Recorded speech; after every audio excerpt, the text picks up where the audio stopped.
जय गुरु जी। संगत जी गुरु जी की डिवाइन कॉल सत्संग प्लेटफॉर्म में आप सभी गुरु परिवार का हार्दिक स्वागत है। शुक्राना गुरु जी महाराज का कि उन्होंने ये सेवा मुझे दी कि मैं आप सभी गुरु परिवार के समीप आके गुरु जी के कल्याण महिमा अनुभव का वर्णन कर पा रही हूँ। अनंतम शुक्राना मेरे गुरु जी महाराज का। संगत जी, आज का जो सत्संग मैं आपके साथ शेयर कर रही हूँ वो रवि अंकल का सत्संग है। बहुत प्यारा सत्संग है, ब्लेसिंगफुल सत्संग है। तो मेरी विनती है सभी गुरु परिवार से कि आप सत्संग को अंत तक सुने, ध्यान से सुने, पूरा सुने। सत्संग का मतलब होता है सत्य का संग, और सत्संग की प्राप्ति जब ही होती है जब गुरु कृपा होती है। तो हम सभी बड़े भाग्यशाली हैं कि हम पे गुरु कृपा हुई और हमें सत्संग सुनने का और शेयर करने का सौभाग्य प्राप्त हुआ।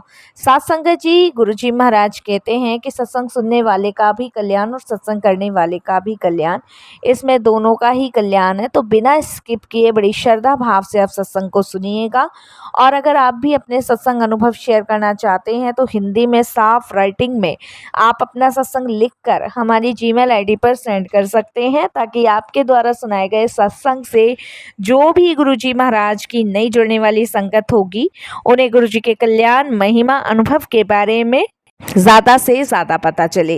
सत्संग आपको पसंद आए तो आप इसको लाइक कीजिएगा, चैनल को सब्सक्राइब कीजिएगा, वीडियो को ज़्यादा से ज़्यादा संगत में शेयर कीजिएगा और बेल आइकन दबाना बिल्कुल नहीं भूलिएगा। जब भी कोई लेटेस्ट सत्संग आएगा उसका नोटिफिकेशन आपके पास आएगा। तो चलिए संगत जी, चलते हैं रवि अंकल के सत्संग की ओर। सत्संग शुरू करने से पहले करते हैं गुरु जी का मंत्र जाप। ओम नमः शिवाय, शिव जी सदा सहाय। ओम नमः शिवाय, गुरु जी सदा सहाय। जय गुरु जी। संगत जी, गुरु जी का अनंतम शुक्राना करता हूँ कि उनकी असीम कृपा आज मुझ पे हुई सत्संग शेयर करने की। और वैसे तो महाराज की हमेशा रहती ही है, चाहे वो ऑफलाइन हो चाहे ऑनलाइन हो, गुरु जी अपने सत्संग शेयर करवाते ही करवाते हैं। और ये भी उनकी एक ब्लेसिंग्स का हिस्सा ही है जो गुरु जी मुझे और मेरी फैमिली को देते हैं। संगत जी देखिए, अभी गुरु जी ने मुझे अभी पिछले हफ्ते ही ये मौका दिया था सत्संग शेयर करने का, और आज उन्होंने फिर से मुझे ये मौका दिया, उसके लिए गुरु जी का अनंतम शुक्राना। और सारी संगत जी को जय गुरु जी बोलता हूँ और मैं अपनी जर्नी शेयर कर रहा हूँ। कहते हैं संगत जी कि सत्संग कोई नया या पुराना नहीं होता है। सत्संग का मतलब सत्य का संग होता है। अगर गुरु जी बार बार आपको वही सत्संग सुनवा रहे हैं तो इसका मतलब है कि गुरुजी ने आपका कोई कष्ट काटना है, कोई रोग काटना है, या आपको कोई हिंट देना है, या आपका कल्याण करना है। संगत जी, गुरुजी के सत्संग सुनने के बाद एक पॉजिटिविटी ऊर्जा प्राप्त होती है। मानो कि ऐसा लगता है कि हम जिस चीज़ की तलाश में हैं या किसी चीज़ की तलाश कर रहे हैं, वो सत्संग के माध्यम से ही गुरुजी हमें बता देते हैं या उसका जवाब दे देते हैं। मेरे साथ तो ऐसे बहुत सारे मेरिकल हुए हैं और आज भी गुरुजी कर ही रहे हैं। संगत जी, मेरी जर्नी गुरुजी के साथ 2006 से शुरू हुई थी। और मैं आपको बताऊं, उस समय मुझे बहुत हेल्थ इश्यूज प्रॉब्लम थे। और यकीनन संगत जी, मैं अपने आप को बहुत भाग्यशाली समझता हूँ इन चीज़ों के लिए कि मैं गुरुजी के फिज़िकल फॉर्म में उनसे मिल चुका हूँ। और उसी समय गुरुजी ने मेरा कल्याण करना था और अपनी संगत के रूप में चुनना था। संगत जी, गुरुजी से जुड़ने से पहले मुझे बहुत हेल्थ इश्यूज थे, और मुझे संगत जी ट्यूमर था, और मुझे संगत जी लंग्स की भी प्रॉब्लम्स थी। बहुत सारे हेल्थ इश्यूज जैसे थायराइड, शुगर, ये भी मुझे बहुत था। तो उन दिनों संगत जी मेरी तबीयत बहुत ज़्यादा ख़राब रहती थी, और मैं आपको बताऊं कि मेरा एक हनुमान जी पे और एक साईं बाबा जी पे बहुत विश्वास था। मैं अक्सर हर मंगलवार को हनुमान जी महाराज के पास जाया करता था और हर वीरवार को संगत जी साईं बाबा के दर्शन के लिए जाया करता था। बट संगत जी, वो कहते हैं ना कि जब भगवान ने आपका कल्याण करना होता है ना, तभी वो आपको जोड़ते हैं। तो शायद वो टाइम था मेरा कल्याण करने का। और 2006 में मुझे गुरुजी के बारे में मेरे एक फ्रेंड ने बताया था। उसने कहा कि तुझे इतनी हेल्थ इश्यूज़ है भाई, यहाँ पे गुरुजी का एक आश्रम है और वहाँ पे बड़े से बड़े लोग आते हैं, वीआईपी से वीआईपी लोग आते हैं, बहुत कष्ट दूर होते हैं, बहुत रोग बीमारियाँ दूर होती है वहाँ पे, तुम एक बार वहाँ चलो। तो उस टाइम संगत जी मेरी तबीयत बिल्कुल भी ठीक नहीं थी और मैंने अपने दोस्त को मना कर दिया कि भाई मैं कहीं नहीं जा रहा और मेरे से ना तो चला जाएगा और ना ही मुझे किसी बाबा वगैरह पे विश्वास है। मैं तो अपना साईं बाबा और हनुमान जी पे बहुत विश्वास करता हूँ। बट मेरे दोस्त ने मुझे आग्रह किया। वो कहते हैं ना कि संगत जी एक बचपन का सच्चा दोस्त ऐसा होता है जो आपको हर एक चीज़ में सपोर्ट करता है और हर एक चीज़ में आपका साथ देना चाहता है। जब उसने मुझे बार-बार फ़ोर्स किया तब मैंने संगत जी उसको हाँ भरी। उस टाइम संगत जी मेरी लाइफ़ पूरी तरीके से डैमेज थी। ना कोई वाइफ़, ना कोई बच्चे, ना कोई घर, ना कोई परिवार। एकदम संगत जी मतलब लाइफ जो थी बिल्कुल डैमेज यानी कि ख़त्म हो चुकी थी। बस जी रहा था तो बस कैसे जी रहा था वो भगवान जाने। नहीं कुछ नहीं बचा था मुझ में, कुछ भी नहीं बचा था। और डॉक्टर्स का कहना यही था कि जब तक चल रहे हो नहीं तो कुछ नहीं है तुम में, कुछ भी नहीं है। उसके बाद संगत जी मैं गुरुजी के दरबार अपने फ्रेंड के साथ गया। उस टाइम मेरे से चला नहीं जा रहा था। उस समय गुरुजी के पास लाइन लगती थी और संगत जी मेरे दोस्त ने मुझे कहा कि लाइन में लगना पड़ेगा। मैंने अपने दोस्त को कहा कि भई मेरे से तो लाइन में लगा नहीं जाएगा क्योंकि मुझे तो बहुत मतलब चक्कर आ रहे हैं और मेरे से तो बिल्कुल नहीं खड़ा हुआ जाएगा। तो मेरे दोस्त ने कहा कि रुक मैं कुछ करता हूँ। तो वहाँ एक सेवादार अंकल थे, उनसे कहा गया तो एक कंधे से मेरे दोस्त ने और एक कंधे से उन सेवादार अंकल ने मुझे लाइन में आगे की साइड मतलब 10-15 लोग थे उधर की साइड पे लगा दिया गया। तो मैं खड़ा हो गया और संगत जी जैसे ही मैंने देखा कि सामने गुरुजी महाराज विराजमान हैं, उन्होंने उस समय पिंक कलर का चोला पहना हुआ था। और बहुत सुंदर गुरुजी मैंने पहली बार देखे, ऐसे सुंदर गुरुजी मैंने नहीं देखे। और संगत जी उनके मतलब फेस पे से एक लाइट की झलक थी जिसे आप जो है ना मतलब पलक उठा के देख नहीं पा रहे थे और मेरी तो ऐसे पलक झपकती ही चली जा रही थी। उस समय बहुत तबीयत खराब थी मेरी। तो उसके बाद संगत जी मैंने देखा कि वहाँ पे बहुत बड़े-बड़े वीआईपी नेता और संगत जी मतलब प्राइम मिनिस्टर वग़ैरह सब बैठे हुए थे। तो मैं देख के बड़ा हैरान हो गया। तो मैंने कहा यहाँ तो बहुत वीआईपी मतलब लोग बैठे हुए हैं। मन में सोचा था, मैंने कहा हमसे क्या पूछेंगे ये गुरुजी।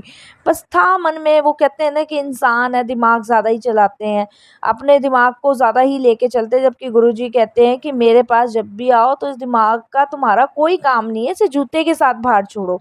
बट फिर भी चल रहा था। तो गुरुजी के पास गया, माथा टेका, प्रणाम किया। तो गुरुजी ने पूछा तो मैंने कहा कि गुरुजी मुझे बहुत हेल्थ इश्यूज़ हैं, मेरी लाइफ़ जो है बिल्कुल डैमेज हो चुकी है, मेरी लाइफ़ में कुछ नहीं बचा है, सब कुछ ख़त्म है और मैं ऐसे-ऐसे बीमारियों से घिरा हुआ हूँ। मैंने गुरुजी को अपना सब कुछ बताया तो गुरुजी ने कहा कि अगली बार आई तो लोटा लेकर आना। तो गुरुजी ने मुझे संगत जी 2 दिन बाद आने के लिए कहा और उसके बाद संगत जी मैंने लंगर किया, लंगर करके मैं अपने फ्रेंड के साथ घर आ गया। तो मेरे फ्रेंड ने कहा कि 2 दिन बाद गुरुजी ने बुलाया है तो 2 दिन बाद चलेंगे। तो मैंने कहा ठीक है। तो मैंने संगत जी तांबे का नया लोटा ख़रीदा, मेरे पास था नहीं और मैं वो लोटे को लेके गुरुजी के पास गया। फिर से संगत जी लाइन में लग गया। तो मन में यही विचार रहा था कि यहाँ पे तो भई बहुत सारे लोग हैं और क्या गुरुजी को याद रही होगी, कैसे गुरुजी जानेंगे, क्या फिर से बताना पड़ेगा, वही सब मन में चल रहा था। और गुरुजी को कौन-सा मैं याद रहूँगा क्योंकि एक से एक बड़े सेलिब्रिटी और एक से बड़े लोग वहाँ बैठे हुए थे साथ संगत जी। उसके बाद साथ संगत जी मेरा नंबर आया, मैंने गुरुजी को माथा टेका, प्रणाम किया। गुरुजी ने मेरा नाम पूछा, मैंने बताया कि रवि नाम है। गुरुजी ने मेरी डेट ऑफ बर्थ पूछी और संगत जी मैंने वो डेट ऑफ बर्थ गलत बता दी। क्योंकि संगत जी उस समय मेरी दिमाग काम नहीं कर रहा था, तबीयत ठीक नहीं थी, कुछ नहीं था। तो गुरुजी ने फिर एक संगत को बुला के कुछ कहा और उस संगत ने मुझे साइड में ले जाके कहा कि गुरुजी ने इस लोटे को अभिमंत्रित कर दिया है और तुम्हें इसका जल जो है पीना है और आधे जल से इसका स्नान करना है। गुरुजी ने इसे अभिमंत्रित किया है। तो संगत जी जैसे गुरुजी ने मुझे कहा मैंने वो करना शुरू कर दिया। आप यकीन नहीं मारोगे संगत जी आज 15-16 साल हो गए हैं। लेकिन संगत जी आप यकीन नहीं मानोगे कि मैंने उस लोटे को बिल्कुल नहीं छोड़ा और गुरुजी के उस लोटे और जल प्रसाद की वजह से मेरे हेल्थ इश्यूज़ प्रॉब्लम कम होने लगे और संगत जी मेरी जो इतनी भी रिपोर्ट्स थी वो सब नॉर्मल होने लगी, सब नॉर्मल हो गई। और संगत जी आप बिलीव नहीं करोगे कि मतलब जब भी मैं डॉक्टर के पास जाता था, डॉक्टर यही कहता था कि कुछ नहीं है, सब ठीक है, कहीं घूम कर आओ। तो डॉक्टर्स का ये कहना होता था। तो मतलब ये लगा लीजिए संगत जी, ऐसे हमारे गुरुजी महाराज हैं, ऐसे गुरुजी ने मुझे नई लाइफ ब्लेस करी। मैं ये कह सकता हूँ संगत जी कि आज की डेट में मेरे पास जो भी कुछ है ए टू जेड, यानी कि हर एक चीज़ गुरुजी की ब्लेस की हुई है। चाहे वो बच्चे हों, चाहे वाइफ हो, चाहे घर हो, चाहे बिजनेस हो, चाहे गाड़ी हो, चाहे बंगले हो, जो भी है वो गुरुजी का टोटल ब्लेस किया हुआ है। मेरा खुद का अपना कुछ भी नहीं है संगत जी। एक बार मैंने 2013 में मैंने देखा कि मुझे ना हार्ट अटैक आ गया है, और मतलब ये मेरा ड्रीम था कि मुझे हार्ट अटैक आया और मुझे हॉस्पिटल में एडमिट किया गया है। तो मैं देखता हूँ संगत जी कि मेरी आंटी और मेरे बच्चे जो हैं बहुत रो रहे हैं, और डॉक्टर्स ने मेरी आंटी को बोला है कि भाई बचने की उम्मीद नहीं है और आप इसे घर ले जाओ। तो मेरी आंटी एकदम से घबराती है और मेरी आंटी ने ज़ोर-ज़ोर से जय गुरुजी करना शुरू कर दिया है। मेरे बच्चों ने भी जय गुरुजी करना शुरू किया है, और उसके थोड़ी-सी देर बाद मुझे ऐसा लगता है कि मैं एकदम से नींद से जाग के सिर्फ़ जय गुरुजी बोल रहा हूँ। तो पता नहीं कितने कष्ट तो गुरुजी हमारे ड्रीम में आके ही काट देते हैं। ड्रीम में आके ही वो हमें इतना ब्लेस कर देते हैं कि पता नहीं कौन-कौन से रोग, कौन-कौन से हमारे कष्ट काट देते हैं, हमें पता ही नहीं चलता। और संगत जी, गुरुजी की महिमा, उनकी कृपा इतनी ही नहीं ख़त्म होती। ना जाने संगत जी, गुरुजी की महिमा और ब्लेसिंग्स हमारे साथ जब तक चलती है, जब तक संगत जी हम इस 84 के फेरे से मुक्त नहीं हो जाते। संगत जी, पता नहीं कितने कर्म, कितने कष्ट गुरुजी ने मेरे काटे हुए मुझे नहीं पता। कितना दान पुण्य गुरुजी ने मेरे से करवाया है, कितनी संगत जी दूसरों की हेल्प मुझसे करवाई है। इनके ज़रिए गुरुजी कितनी ब्लेसिंग्स मुझे देते, कितने कष्ट काटते मुझे नहीं पता चलता। संगत जी, हमारे यहाँ ना एक कुत्ता आया करता था, और उस कुत्ते का काम था सुबह और शाम आना, डेली शाम को और सुबह उसको आना। तो मैं संगत जी क्या करता था कि 2 रोटी सुबह और 2 रोटी उसकी शाम को बनवा के तैयार रखता था, ताकि वो आए और उसको हम खिला दें। फिर संगत जी, शायद गुरुजी ने ये मेरी परीक्षा लेनी थी या क्या लेना था, वो तो गुरुजी महाराज ही जाने। और संगत जी, जब वो एक कुत्ता जो मेरे यहाँ आता था, वो एक दिन संगत जी करीबन अपने साथ 2 कुत्ते और लेकर आया। तो संगत जी, रोटी तो सिर्फ़ 2 ही थी। तो संगत जी, मैंने अपनी आंटी को कहा कि भई 2 कुत्ते और आए हैं, इसकी भी रोटी बना दो। तो उन्होंने उनकी भी रोटी बनाई। तो उसके बाद संगत जी, आप बिलीव नहीं करोगे, 2 से 5 हुए, 5 से 10 हुए, 10 से 15 हुए, और 15 से संगत जी वो सीधे 20-25 कुत्ते हो गए। तो मैंने कहा गुरुजी ये क्या करवा रहे हो? क्योंकि संगत जी एक को रोटी डालने के बाद बाकी को तो भगाया नहीं जा सकता है। अब 25 कुत्ते संगत जी मान्य रखते हैं, एकदम से मेरे घर के बाहर लाइन लगा के बैठे हुए हैं, और ऐसे बैठे हुए हैं जैसे कि उनको पता है कि यहाँ से हमें रोटी मिलनी ही मिलनी है। तो संगत जी, मैंने कहा गुरुजी आज क्या करवा रहे हो? कौन-सी परीक्षा ले रहे हो? तो मैंने अपनी आंटी को बोला, मैंने कहा तुम खाना बनाना स्टार्ट करो। संगत जी, आप बिलीव नहीं करोगे कि मतलब जितने भी कुत्ते थे, सबने संगत जी 7-7 रोटियाँ खाई, और वो 7-7 नंबर की कितनी ब्लेसिंग्स मुझे दे के गए, मैं आपको बता नहीं सकता। उस समय उन कुत्तों को रोटियाँ खिलाने के बदले गुरुजी ने मेरे कौन से कर्म काटे, कौन से कष्ट काटे, पता ही नहीं चला। तो मेरी आंटी मुझे बोलती है, बड़ी अजीब-सी बात है। मैंने कहा क्या अजीब-सी बात है? उन्होंने कहा कि मैंने 7-7 रोटियाँ बनानी शुरू की थी, कि मतलब जब तक 7 कुत्ते खाएँगे तो मैं और 7 बना लूँगी। लेकिन अचंभे की बात ये है कि एक कुत्ता 7 रोटी एक ही खा रहा था, और वो खा के और चला जा रहा था। तो ऐसे करके गुरुजी ने उस समय मेरा कौन-सा कष्ट काटा मुझे नहीं पता संगत जी। मतलब ये समझ लीजिए पूरा 1 डेढ़ घंटा उन कुत्तों की हम लोगों ने सेवा करी, उसके बाद वो फिर नहीं आए। उसके बाद संगत जी वो फिर आए नहीं। मतलब ऐसा लगा कि शायद ये कौन-सी मतलब कृपा गुरुजी ने आज मुझ पे करी है, मुझे भी नहीं पता।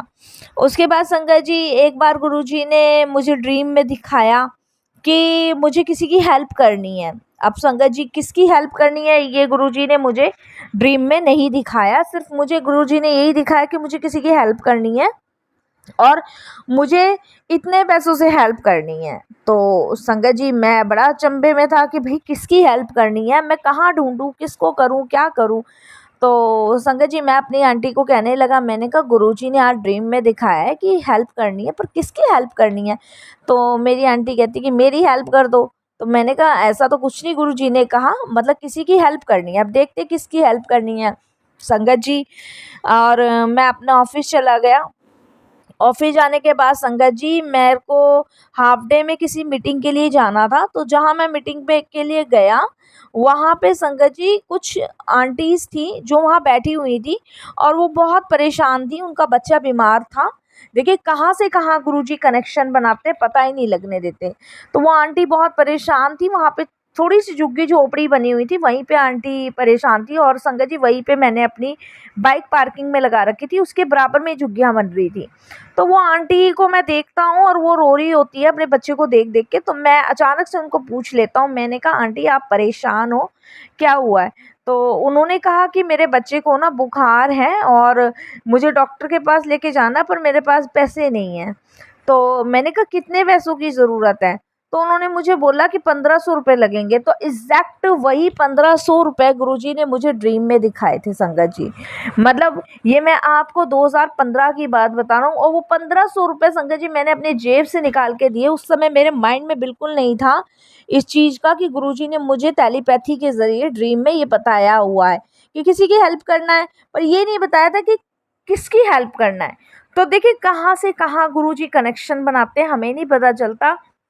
और देखिए संगत जी क्या वो कब किससे किसकी हेल्प करवा दे ये भी नहीं पता चलता। उस हेल्प के माध्यम से वो कौन सा कष्ट काट रहे हैं, कौन सा दुख दूर कर रहे हैं, कौन सा रोग दूर कर रहे हैं, वो सब गुरुजी जाने। उस चीज़ के बारे में ना हमें पता होगा और ना हम कभी पता कर सकते, सिर्फ हम उनकी कृपा उनकी ब्लेसिंग्स को महसूस कर सकते हैं।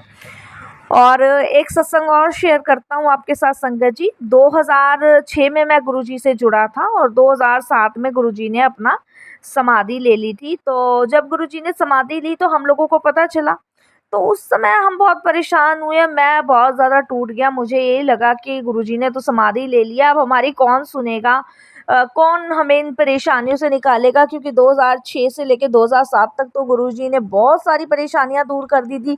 बट एक मन में होता है ना, इंसान के डर होता है कि भाई अब कौन सुनेगा, क्या करे क्या नहीं करे। तो मन में आया कि भाई मैंने तो टोटल गुरुजी को सरेंडर कर दिया था, मैं तो गुरुजी को मानता था, अब मैं हनुमान जी के मंदिर कैसे जाऊं, साईं बाबा को दोबारा कैसे मानूं, वो तो मुझे एक्सेप्ट नहीं करेंगे, मतलब ये सब चीज़ें माइंड में आती थी। तो मैं यही सोचता था, उस समय मैं बहुत परेशान था जब पता चला तो संगत जी। बट गुरुजी ने उस समय हर एक संगत को संभाला भी और हर एक संगत को ये बताया भी कि मैं कहीं नहीं गया हूँ, मैं तुम्हारे साथ हूँ, तुम्हारे आस-पास ही हूँ, सिर्फ मुझे महसूस करो। मुझे महसूस करोगे तो मैं तुम्हें अपने होने की प्रेज़ेंस फ़ील कराऊँगा। तो संगत जी, गुरुजी ने सत्संग के माध्यम से भी काफ़ी बार हम लोगों को ये बताया कि मैं कहीं नहीं हूँ, यहीं हूँ, तुम्हारे पास ही हूँ, मुझे महसूस करो।